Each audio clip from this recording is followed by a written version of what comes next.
Hey scholars, this is the second video here today. This one's on chapter 7, the supplement, which is on capacity constraints and capacity and constraint management. So what do we mean by we talk about capacity? Capacity is essentially throughput. It's the number of units that a facility can either hold, like in a warehouse. What's the capacity of the warehouse? Square footage times the size of whatever you're putting in it. They can receive, they can store, they can produce at any given point in time. That's a rough definition of capacity. What's a constraint? A constraint is anything in an operation that is going to limit the operation. There's always constraints. If you got rid of all your constraints, you would have another constraint that would pop up, because there's always something that limits your throughput, if you will, or your capacity. You can't have infinite capacity. So you're going to have a constraint that's going to slow you down at some point in time. More on that coming up here in just a minute. When we're looking at the capacity that we as operations managers want to have for our particular facilities, we need to look at it in three different ways. We need to look at a long range, we need to look at mid-range or intermediate range, and then short-term or short range. A long-range decision might be, do we need another plant? Do we need to have railroad access to this plant that we don't have currently? Do we need more bays for trucks? Do we need a new line for the operation, which might mean we're going to need to increase the space in the facility, have a fixed cost with putting in either a new facility or expanding the current facility. Intermediate range, we would look at timing on these. Long range might be 4 to 5 years, might be 3 to 5 years plus. Intermediate range might be 6 months to 2 3 years. And a decision that we might make in an intermediate range would be, are we slowing down on capacity? So should we close the factory for a while? Do we want to make a decision to hold more inventory and work less overtime? Do we want to make a decision to start a third shift or stop a third shift? Things of that nature would be decisions that operations managers would make regarding intermediate capacity. And then short range capacity is typically the next day to a couple of weeks. And you're looking at scheduling there. You're looking at scheduling of personnel, scheduling of machinery, and things that affect today and tomorrow, scheduling your inventory and your near-term shipments coming in so that you are sure that you've got what you need to produce whatever it is you're producing at that particular point in time. So as we look at capacity, we have to look at the constraints that we're going to have based on long range, intermediate range, and short range decisions that we'll make as operations managers. So let's do a simple example here of a hotel, for instance. Most of your limited service hotels, like Home2 Suites by Hilton, for instance, when they start running over 80% capacity, they consider themselves at capacity, and that would be a weekly capacity. And the reason for that is they tend to have a peak. If it's a business hotel, they're going to be peak from Monday through Thursday with the slower time Friday, Saturday, Sunday.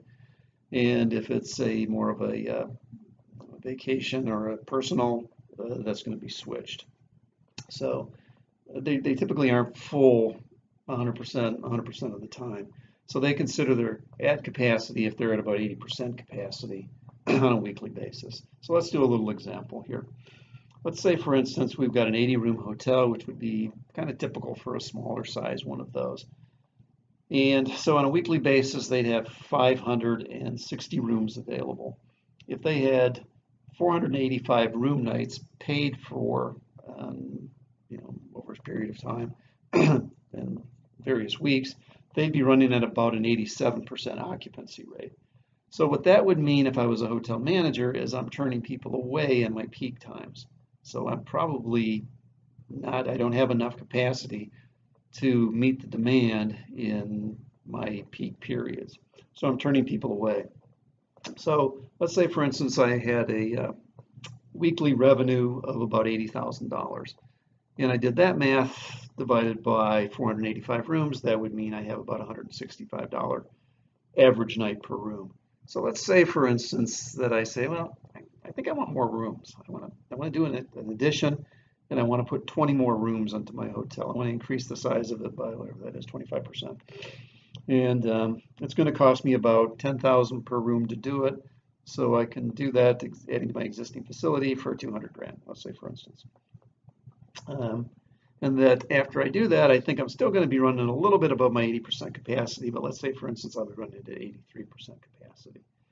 So if we did that and we spent the $200,000 to increase the capacity to 100 rooms and we ran at 83% capacity, then what we'd be having would be about 581 room nights per year. That's versus 485 in the first example. If the rate stayed at $165 a night, then our new average revenue would be about $96,000 in this example.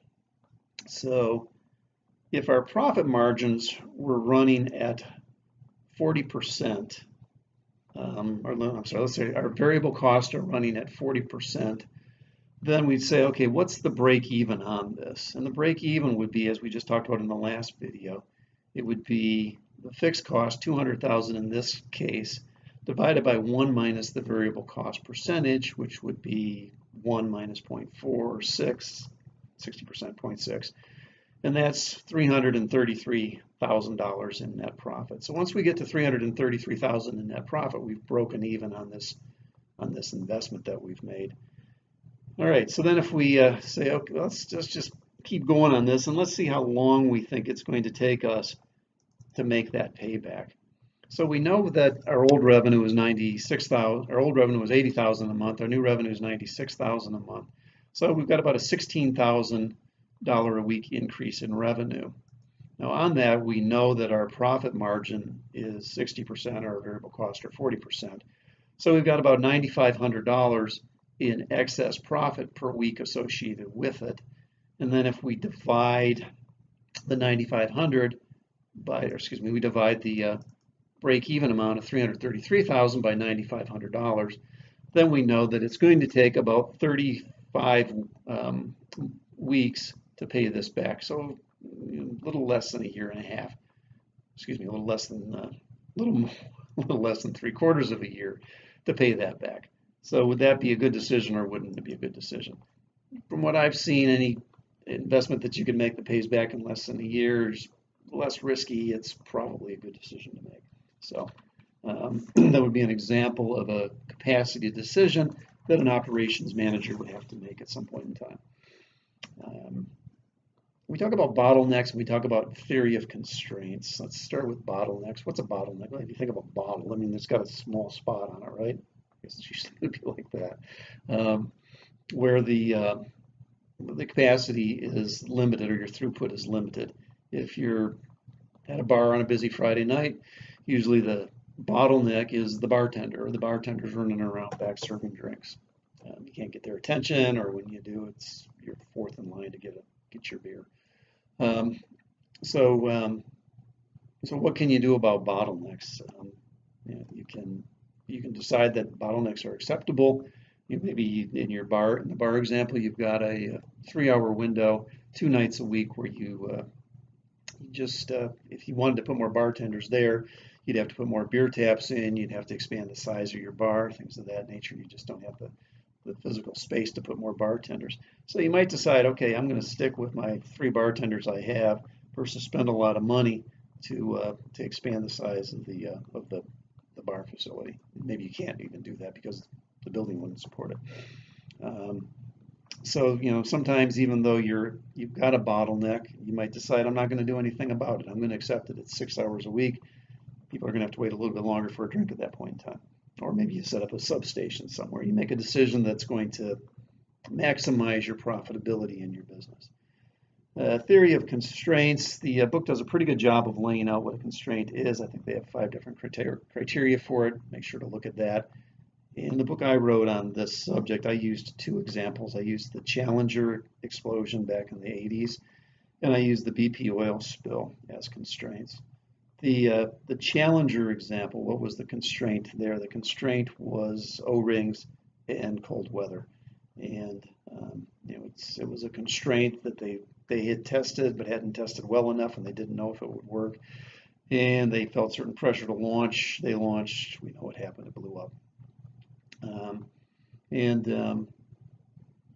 The BP oil spill, the constraint there was that, hey, if you got a blowout in a well that's a mile down, however deep it was, you can't stop the crazy thing. And so, you need to understand what those constraints are if you're an operations manager and plan for them. So how would you plan for it if you were an operations manager with the Challenger? Well, they had done everything. They had basically tested, and they knew that the O-ring wasn't necessarily safe in freezing weather, and they hadn't tested it at that level, but they suspected it was an issue there. They had political pressure to launch. Boom, they launched. Big problem. So, trust your training, trust what you've done to prepare your organization. If you feel you have a constraint, you could work around it. You could say, hey, maybe someday in Port Canaveral we're going to want to shoot this thing off when it's 30 degrees outside and there's icicles forming on it. Then we got to build a better O-ring. That would be how you get around the constraint. Or maybe you just say, guys, it ain't going up unless it's 45 degrees or more for at least above freezing for at least 5 hours before launch. If not, we're not shooting it up. So you got to know the constraints and know what you're going to do about it, and then follow that regardless of the pressure that's being put on you. As far as the BP oil spill goes, I don't know honestly if they figured it out today, whatever it is, 10 years later. What they do if one of these wells blows out, these deep wells blow out. They finally figured out how to shut the oil spill off. But to me, the biggest issue with the crazy BP oil spill was these knuckleheads went and they put this dispersant on the oil. Oil is natural in the environment. It's been there for eons, and the environment knows how to take care of it. It doesn't like it very much, and it certainly wasn't doing fish and pelicans and dolphin any good. But we put the disbursement on it, which is essentially a soapy type of product, to disperse it or break down the oils quicker, and that I think has done more damage than the oil did. So, the first rule of holes is when you know you're in one, quit digging. These guys kept digging and just grasping at straws to solve a problem because they were under a lot of pressure, and they screwed it up more trying to solve the problem than they did by fixing the problem. Anyways, I'm over my 10-minute limit here. One more video to come.